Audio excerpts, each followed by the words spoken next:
Hey everybody, it's Yusef for Video Game Plot Summaries, and this is Jade Empire. When we last left off, Granite Fists Lin confronts Mother, the actual monster who is breeding cannibals by taking in normal people and subjecting them to a certain type of torture that turns them into cannibals. And she, Granite Fist Lin confronts her and beats her up, or doesn't beat her up, but makes her run into pillars, and then the whole mountain falls on top of her. So that's where we left off. We're trying to save the forest, which is being poisoned by Mother, and we're trying to help the forest shadow, who is a heavenly fox. Okay? So, anyway, once Lin, Hu, and Whirlwind come flying out of the cave, the forest shadow shows up like, "Oh, you are still alive. Nice." And she is impressed because it never occurred to her to drop a mountain on Mother. So Lin goes back to Lord Yun, and he is super happy, saying that the forest shadow showed up to him herself. He gladly hands over the map and tells her there is no way the Lotus assassins know she has it. Mission accomplished. Now all we need is a flyer and a piece of the amulet. To solve the amulet problem, she has to deal with the Lotus assassins, the dam, and the spirits of Old Tien's Landing that were drowned once the dam was closed. Lin heads to the dam site, and out pops the Chinese ninja lady. She calls herself Silk Fox and makes a proposition to trade information for information. First, she asks Lin who Death's Hand took from her village. Lin tells Silk Fox that it was Master Li, or Li the Glorious Strategist. It doesn't matter which one you say, but you have a choice. In this game, the dialogue choices rarely have anything to do with the course of the story. If you are going to make a choice that changes the story slightly, the game will make sure that you know that you are making a legitimate choice by dragging it out for about 10 minutes. Otherwise, the answers that you give are pretty much pointless. The only thing that will change is the first sentence that the character responds in, and then they will say exactly what they were going to say anyway. So you could be like, "I want to punch you in the face, biatch." And then they'll say, "Wow, that's messed up. So, did you go to the tea house?" It's so weird. Anyway, so Lin says Master Li, and Silk Fox then tells her that there's a pirate stronghold upriver from Tien's Landing that houses the flyers that attacked the village. Lin might find Master Li and Death's Hand there, but probably not. The owner of the island is Gao the Greater, Gao the Lesser's dad. This is gonna be awkward. But now we know how to get a flyer. The Silk Fox tells Lin if she makes it to the Imperial City, she will be impressed. Then she wishes me luck and calls me a surprising little peasant. Whatever. I don't have time to try and figure out what she meant by that backhanded compliment. I just wish the dialogue tree had a wicked burn in the options. "Whatever. Go back to the bushes, Your Majesty." Lin continues to the dam through Old Tien's Landing. Side note, there are a few stories that happen because of spirits floating around in Old Tien's Landing. They are mad because they got trapped there once the dam was closed. They are a little sad but more impactful. Episode 16 on my walkthrough if you're interested. Anyway, the Dragon Lady appears in another dream, and she speaks in more riddles. You know, martial arts wisdom is always weird like this. Fighters are trained to be stubborn, so you can't just tell them things straight out because their belief system is unshakable. So you always have to speak to them in a manner in which they will remember what you said when something happens that triggers their epiphany. Anyway, the dragon lady continues to give Lin clues of the enemy by telling Lin that it is her destiny to almost succeed. That she shouldn't be so interested in the path she is walking as much as she should be interested in why the path is there. Then she tells her that she's about to meet a guardian. He's cool. When Lin wakes up, if Black Whirlwind is her companion, he will talk smack about her falling asleep right in the middle of a quest. He calls it a strategy to lure enemies. Lin takes a few steps and runs into a girl who warns her before the Guardian pops out of her body and attacks Lin. He thinks that Lin works for Inquisitor Lim. He is Chai Ka, the Heavenly Gate Guardian, and the girl is his host, Wildflower. Inquisitor Lim had his men attack the Guardian while Inquisitor Lim took the amulet that he was holding for Lin. Well, at least Lin gained a new Guardian. With the knowledge that Inquisitor Lim has the amulet, there's no point in searching for the old monk's burial place, and she closes the dam.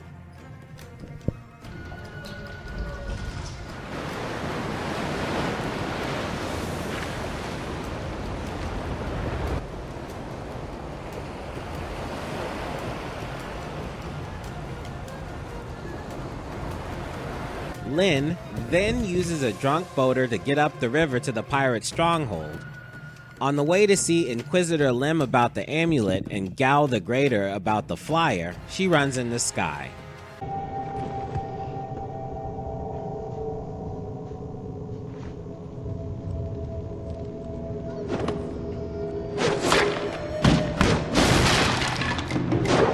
He's a freedom fighter who allies with her.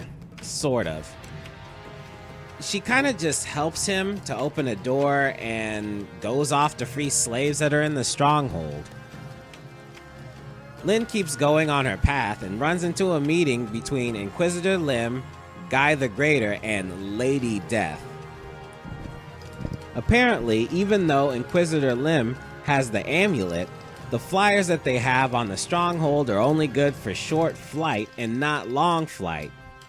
Kang the engineer still needs to finish making his long-distance flyer. Gao tries to take credit for it, but Kang speaks up and gets patty cake slapped. This sound effect is hilarious. Peace. Silence the mad fool. Lady Death finishes reprimanding Gao and Lim and leaves. That's a hard sentence. I don't know why I wrote that for myself. Prompting a bit of verbal fisticuffs. Lim says, "Get the flyer done." Gao is like, "Don't press me for time. You wouldn't have gotten this far without my son finding Sun Li anyway." Then Lim is like, "Of course, Gao. I was just waiting for the perfect time to tell you. I received a report from the destruction of 2 rivers. Your son, Gao the Lesser, is dead. It seems your son was no match for one of the other students. From the condition of his body, it sounds like he died quite painfully." And drops the mic like a mean chick in a high school movie. Dang, fam.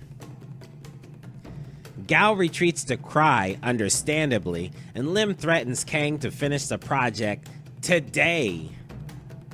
And Spider-Man says you are supposed to get 24 hours. Inquisitor Lim leaves, and right then, Lin jumps in and beats up all the guards to free Kang. Kang talks about how he sabotaged his own flyer, the Dragonfly, to keep it from going long distances. Then he makes a deal with Lin to help Gao fall down a flight of fists, and he will fix the flyer. Lin makes it to Gao the Griever's quarters at the same time Inquisitor Lim does. They start talking about bringing back the dead, but Lin steps in and gets recognized immediately by Gao as a 2 Rivers student, and then makes the crazy assumption that Lin killed his son. I mean, he's right, but I mean, where's your proof? Know what I mean? Inquisitor Lim also makes assumptions that Lin and her group have been the ones causing trouble everywhere else. And apparently Sagacious Zoo is creeping around as well. Anyway, they fight Lin. Neither of them stand a chance against her baited opening style of fighting. Sky shows up like, "Damn, I missed everything." Then he tells his story. You see, Sky is there because his daughter died in a village raid for slaves. His wife died through childbirth complications, so now he has no one. He at first wanted to take down the pirates who do the raid, but soon found a link with the Lotus Assassins. So now he's with us. The whole crew gets on the newly made Dragonfly and jets to the Imperial City. Lin is wanted by the Lotus Assassins, but they don't really know what Lin looks like. They think she's a demon that changes her form at will. They call her the Scourge of the South. The guards see Lin as she steps off the plane and start to arrest her, but are stopped by Princess Lian, who is also Silk Fox. She cannot speak about things here, so she will meet up with Lin later as the Silk Fox. Now there are a bunch of great filler quests that I enjoyed a lot, but they have nothing to do with the main story. I won't talk about them here, but they are on the playthrough. Lin makes it to the Scholar's Garden and is met by Silk Fox. She doesn't believe that Master Li is her uncle Sun Li, the glorious strategist. The leader of the Lotus Assassins is blocking the princess from talking to her father, the king, so Lin has to infiltrate the guild. She can go the Inquisitor's way and talk to the Inquisitor's recruiter to solve cases, or she can go the Executioner's way and beat the crap out of everyone in the arena until she becomes a Silver Division champ. Then the recruiter shows up. You can do both, but you still have to choose one in the end. In the arena, Lin blows through everyone with her gotcha opening style.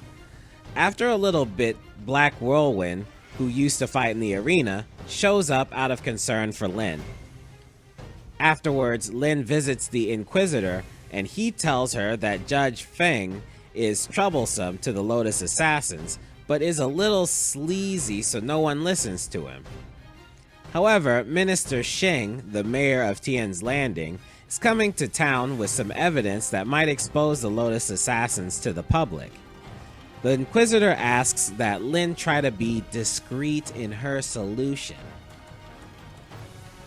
Just as she steps away, Henpecked Ho offers a solution. See, Judge Feng always gets an honor gift with his reports from the ministers. Ho has turtle eggs that Lin can exchange for the gift. They just gotta get by the guards. Dawnstar recommends that we go to the arena and see how we could sabotage Lord Feng. The Black Whirlwind recommends that we kill everyone, which is what he always thinks about. Now, you could do one of the three. I personally picked the egg solution, not only because it seemed the most interesting story-wise, but back when I closed the dam and saved the town, Minister Sheng was going to take full credit for it. I asked him for some money for saving the village, and he blew me off. So that's what he gets for being a cheap jerk. I'm glad the game gave me an opportunity to get him back. When Lin gets to the Ministry Hospital, Minister Sheng thanks her for saving Tian's Landing and talks about how his gift to Lord Feng is going to get him out of that podunk town and into a cushy job in the Imperial City. But he doesn't really trust the guards that were assigned to protect it and hasn't slept for 2 days because of it. Seizing the opportunity, Lin offers to guard it instead, and Sheng accepts the offer. Then he kicks out all guards and goes to sleep himself. Easy peasy. The next day, Minister Sheng rushes in to present Lord Feng with his gift. Lord Feng opens the cabinet and sees the turtle eggs and is super pissed. he banishes Minister Sheng to Tian's Landing for another 10 years. Minister Sheng can't see going back, so he sits down and refuses to move. Next time, pay me for saving your town, loser. Lin goes to the landing area, and the Inquisitor is there waiting for her. He's pretty pleased and gives the okay for Lin to train with the Lotus Assassins. But before Lin goes, she wants to gain the favor of the Executioner too. So Lin goes back to the arena as Silver Phoenix. She beats everyone up to win the Bronze Division. After her first fight in the Silver Division, Kai Lan the Serpent, the man who runs the arena, wants to speak with Lin. Once Lin is in his office, Kai Lan explains that the guild he belongs to has a vacancy because their leader, Gao the Greater, has been killed. Kai Lan wants to take his place. Lin is like, wait, you want to be a pirate slave trader with a jerk of a son?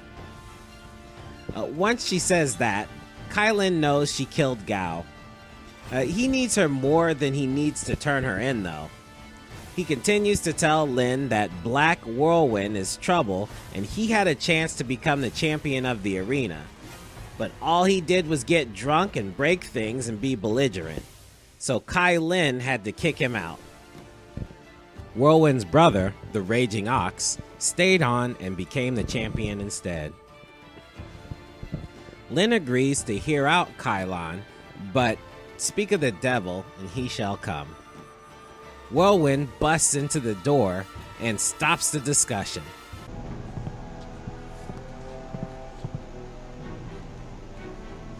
Damn you, serpent! I'll kill you where you stand! And Kai Lan kicks them out, and Whirlwind takes Lin to the dungeon to convince her not to join Kai Lan. Lucky Cho, Kai Lan's top-level lackey, follows them down there and challenges them to a fight. Which, I mean, come on. I'm sure he's good, but he came down by himself? Against us? What an idiot. So with Lucky Cho having ran out of luck, the Black Whirlwind finally can tell Lin his backstory. The Whirlwind was part of the arena, and then his brother joined soon after. And Kai Lan propositioned Whirlwind, and when Whirlwind said no, he propositioned Raging Ox, and he said yes.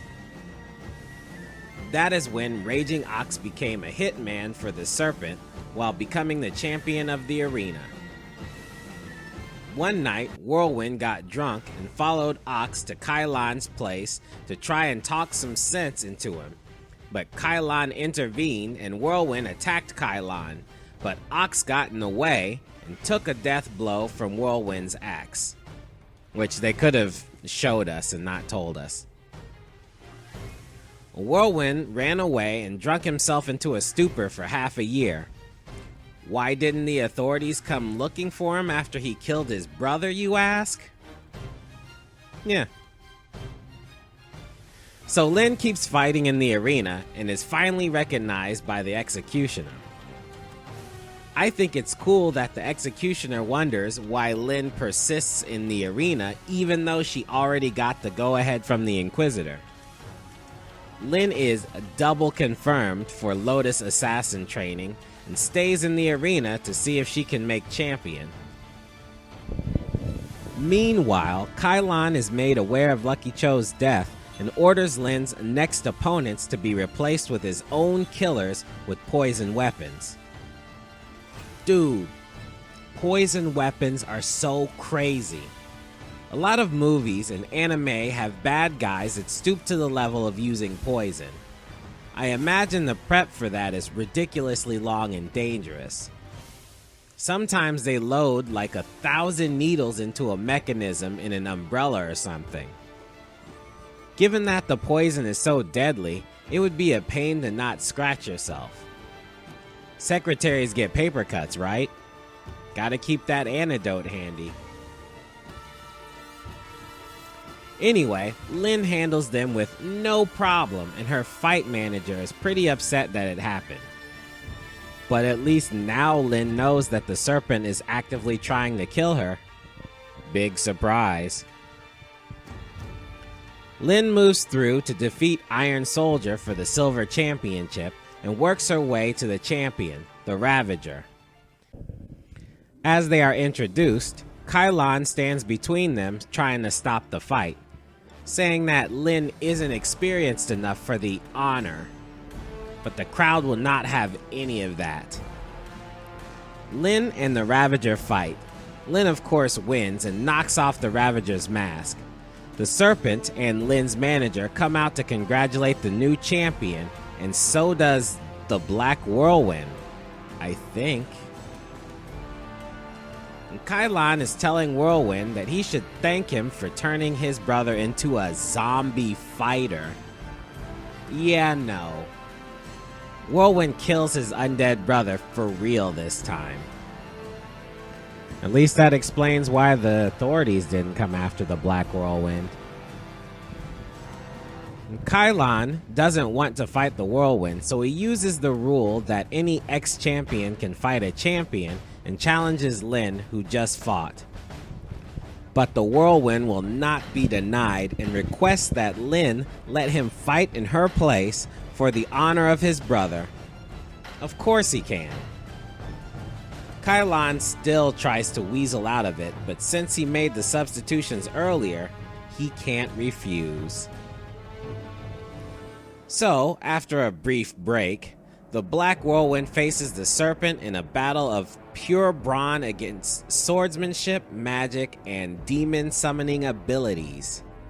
It's pretty good, but in the end, there is no trick Kylon has that Whirlwind can't bust through with his axes. Once that is over, Lin is stopped from leaving the arena by a representative of the guild. She says that the guild is happy that Gao the Greater and Kylon the Serpent are gone.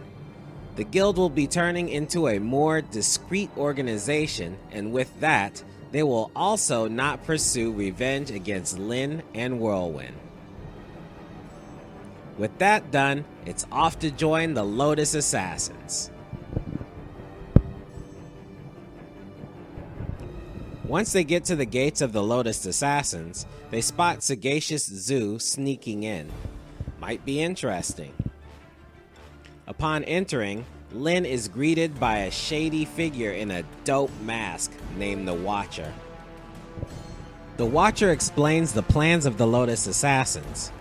They want to replace the Imperial Army with war golems in the Imperial City. The regular Imperial Army is to be stationed in uninteresting places like small villages and shipping docks. He also assigns Lin to the Master Gong and directs her to him.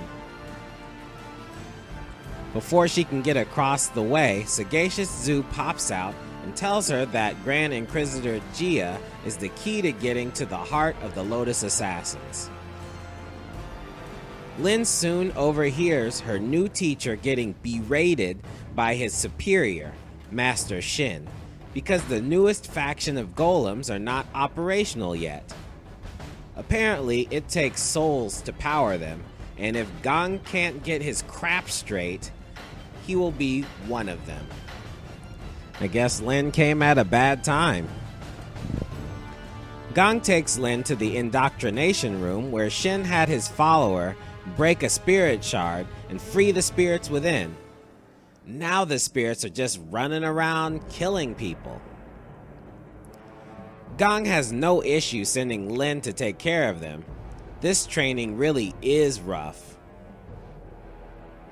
Lin destroys the souls and comes back. Master Gong is so impressed that he skips her over the identity stripping part of the training and right into the responsibilities of extracting souls for the golems and, kill his master Shin. The golems are powered by the souls of the slaves that the Lotus Assassins butcher in secret.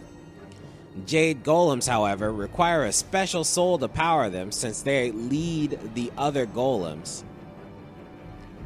Master Shin needs to die by accident, and Master Gong can't be implicated, so he needs someone else to do it for him.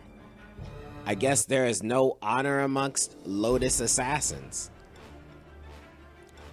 So, Lin heads to the Soul Extractor and is stopped by Sagacious Zhu. Zhu explains that you can put a corrupt soul in the Jade Golem and disable the army. For that, she should go to the deepest mines on the bottom floor of the elevator.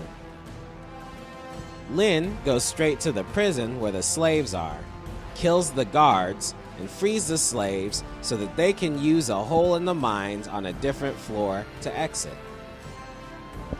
Then she goes all the way to the bottom to find the messed up soul of Zheng Sai. He threatened the Empire, but the spirit monk stopped him. So when Lin shows up, Zheng Sai felt her spirit and appeared to fight her. After Lin defeats him, Zhu pops out.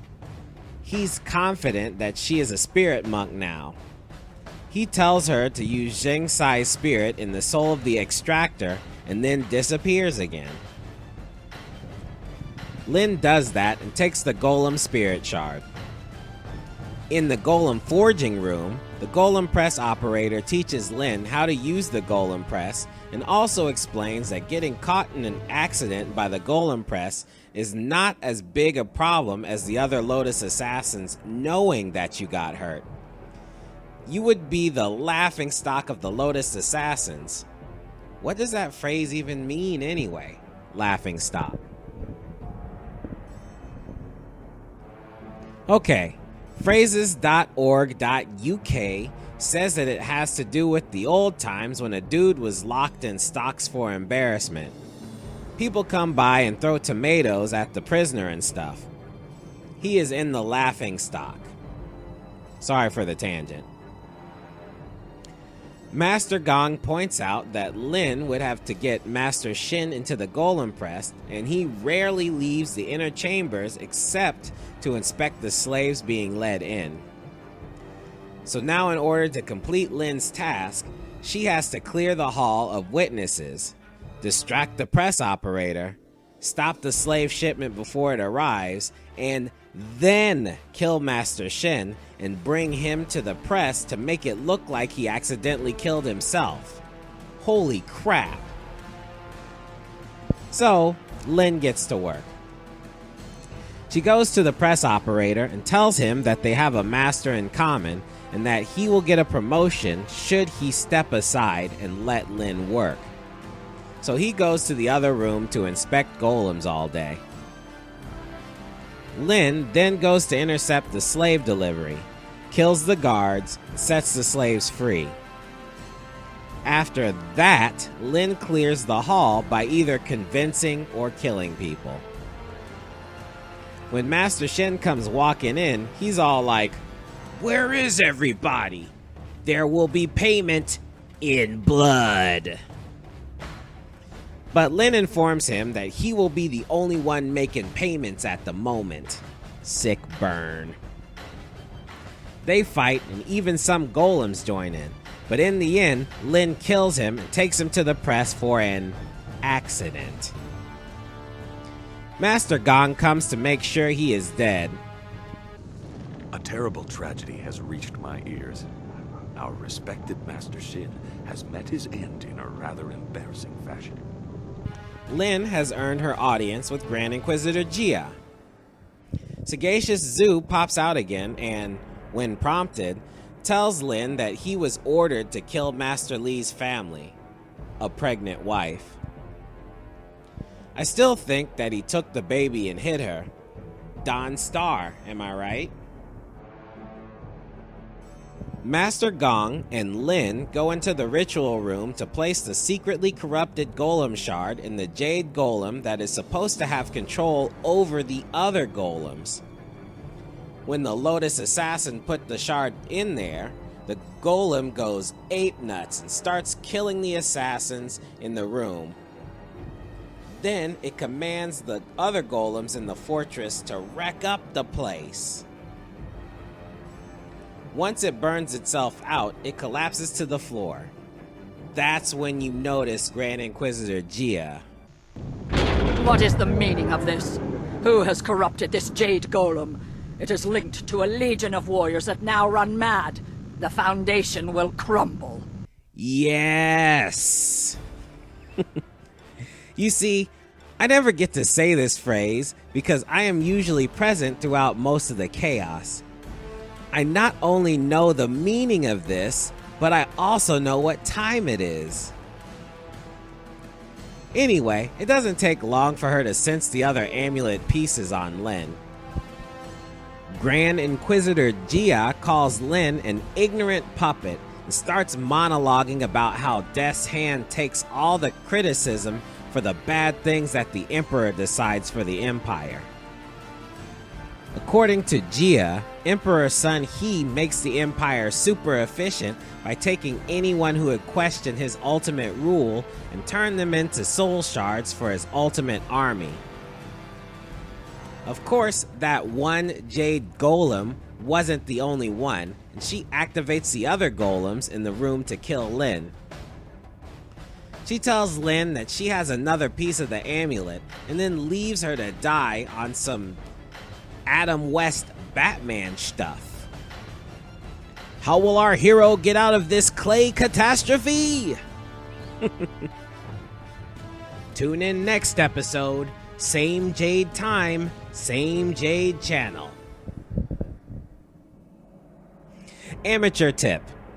The Jade Golem is immune to everything but weapon strikes and demon strikes.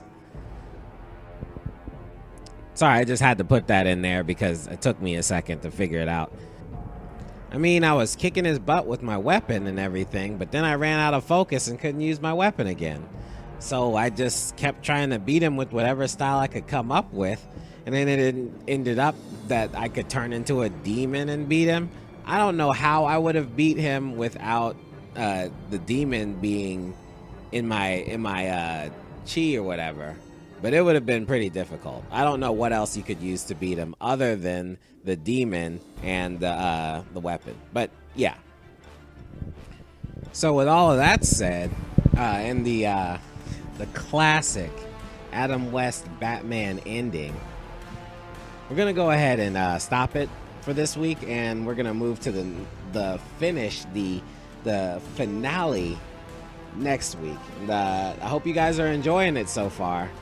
I'll see you then. Peace.